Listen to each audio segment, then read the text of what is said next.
Telangana auto Motors drivers trade union ఆధ్వర్యంలో హైదరాబాద్లోని Indira park ధర్నా చౌక్ వద్ద మహాధర్నా కార్యక్రమం నిర్వహించారు. తెలంగాణలో రాష్ట్ర ప్రభుత్వం నూతనంగా ప్రవేశపెట్టిన మహాలక్ష్మి పథకం ద్వారా ఉచిత బస్ ప్రయాణాన్ని స్టార్ట్ చేశారు. దీని కారణంగా దాదాపు 8 లక్షల కుటుంబాలు రోడ్డున పడ్డాయని ఆటో డ్రైవర్లు ఆవేదన వ్యక్తం చేశారు. తెల్ల రేషన్ కార్డు ఉన్న వారికే బస్సులో ఉచిత ప్రయాణం కల్పించాలని విజ్ఞప్తి చేశారు. రోజువారీ ఆదాయం 80% తగ్గిందని వాపోయారు. జీవనోపాధి కోల్పోయి ఆత్మహత్యలకు పాల్పడుతున్న ఆటో డ్రైవర్లను వెంటనే ఆదుకోవాలని కోరారు. ప్రభుత్వం వెంటనే చర్యలు తీసుకుని ఆటో డ్రైవర్లకు నెలకు 15,000 రూపాయల జీవన ఉపాధి కల్పించాలని డిమాండ్ చేశారు. ఆటోలపై ఉన్న ఫైనాన్స్ ప్రభుత్వమే భరించాలని డిమాండ్ చేశారు. ఆటో డ్రైవర్ల జీవన ఉపాధిపై ప్రభుత్వం నిర్లక్ష్యం చేస్తే రాష్ట్ర వ్యాప్తంగా ధర్నాలతో ఉధృతం చేస్తామని అన్నారు. వెంటనే ప్రభుత్వం స్పందించి మా డిమాండ్లను సత్వరమే పరిష్కరించాలని కోరారు.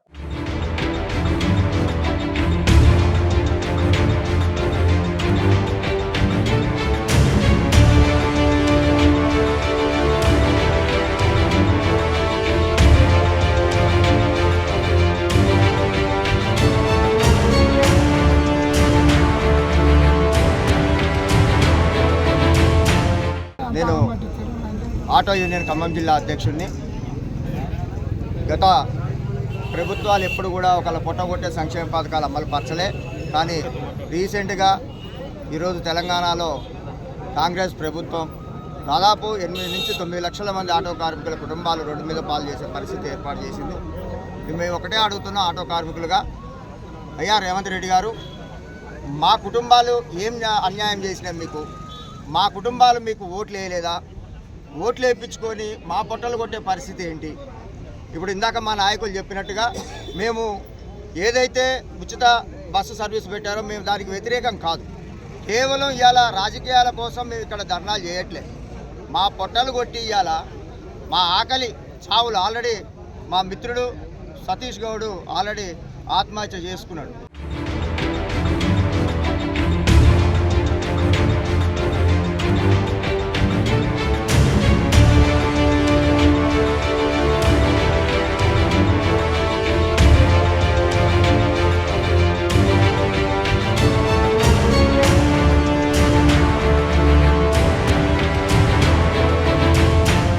మాది కరీంనగర్ జిల్లా అధ్యక్షులు మద్దెల రాజేందర్, కరీంనగర్ యూనియన్ జిల్లా అధ్యక్షుడు మాట్లాడుతున్నాను. ఈరోజు రాష్ట్ర ప్రభుత్వం తీసుకొచ్చినటువంటి మహాలక్ష్మి పథకంలో ఉచిత బస్సు వల్ల మా ఆటో డ్రైవర్ల యొక్క జీవనోపాధిని దాదాపుగా ఒక 70-80% వరకు తగ్గిపోయినది. మేము రోజు కష్టపడి ఒక 1,000-1,200 రూపాయలు సంపాదించుకునే వాళ్ళం. ఇప్పుడు ఉచిత బస్సు వల్ల దాదాపు రోజుకు 200 నుంచి 300 దాటడం లేదు. ఈ 200-300 రూపాయలు చేసినట్టు అయిందంటే కనీసం వెహికల్ కిస్తీ కట్టడానికి కూడా సరిపోయేటువంటి పరిస్థితిలో ఉన్నాము. కాబట్టి రాష్ట్ర ప్రభుత్వం వెంటనే స్పందించి ఈ మహాలక్ష్మి పథకంలో తీసుకొచ్చినటువంటి ఉచిత బస్సులో సడలింపులు తీసుకురావాలి, లేదా వెంటనే మా ఆటో డ్రైవర్లకు జీవనోపాధి కల్పించాలి. మరియు ఈ మధ్యకాలంలో జరుగుతున్నటువంటి దాంట్లో గతంలో ఊబర్ వచ్చింది, మన మెట్రో వచ్చింది, మన వివిధ రకాలైనటువంటి ట్రాన్స్పోర్ట్స్ వచ్చాయి. కానీ ఏ వెహికల్స్ కూడా ఎక్కడక్కడ ఏమొచ్చినా ఫ్రీ అనేది ఎక్కడ పెట్టలేదు.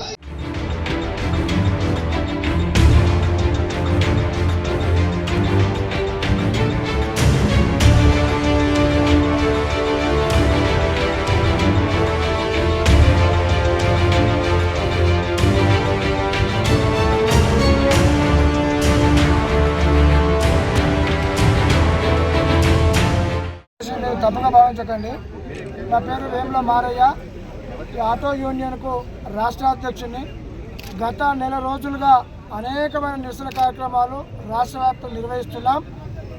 ఈరోజు ఈ మహాధర్నా కూడా ఎందుకు నిర్వహించామంటే, సోమాజిగూడలో సతీష్ అనే ఆటో డ్రైవరు ఆత్మహత్య చేసుకుంటూ ఇలాంటి హత్యలు మరిన్ని జరగొద్దనే మా ఉద్దేశం. నిజామాబాద్లో ఒక ఆటో డ్రైవరు నదిలో దునికి చనిపోయాడు. అతనికి కూడా 30 ఏళ్ళ వయసే, ఇతనికి కూడా 30 ఏళ్ళ వయసే.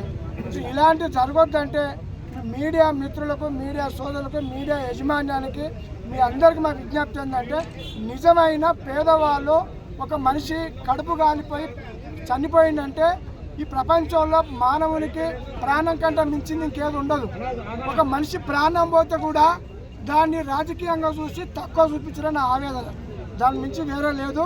మీరు రాసేటప్పుడు కూడా ఇది ఎవరి ఆధ్వర్యంలో నిర్వహిస్తున్నారు, ఏ సంఘం అని కొంచెం ఆరాధించి రాయండి.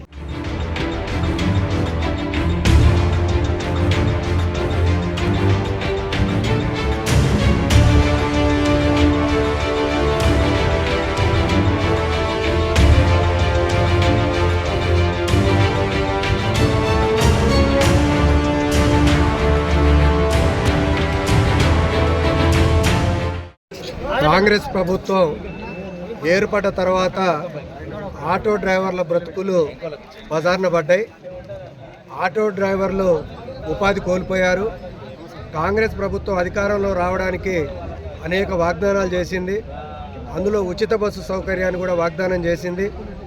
ఉచిత బస్సు వల్ల ఈరోజు మహిళలు ఆటోలు ఎక్కని కారణంగా, మహిళలు తమ భర్తల్ని కూడా వెంటబెట్టుకొని బస్సులు ఎక్కని కారణంగా ఇలా ఆటో వల్ల ఆదాయం సుమారుగా 80% పడిపోయిందని చెప్పేసి అనేక సర్వేల్లో ఇలా వస్తూ ఉంది. అందుకని ఆటో డ్రైవర్లు భయపడిపోయి ఈఎంఐలు కట్టలేమని, రెంట్ కట్టలేమని, స్కూల్ ఫీజు కట్టలేమని, నిత్యావసర వస్తువులు కొనలేమని చెప్పేసి భయపడుతూ ఆత్మహత్యలు కూడా చేసుకోవటం ప్రారంభమైంది. ఇది చాలా దురదృష్టకరమైన విషయం. ఇలా అనేక మంది మార్పు కోరుతూ ఏదో ఆశపడి ఇలా కాంగ్రెస్ పార్టీకి ఓటేశారు.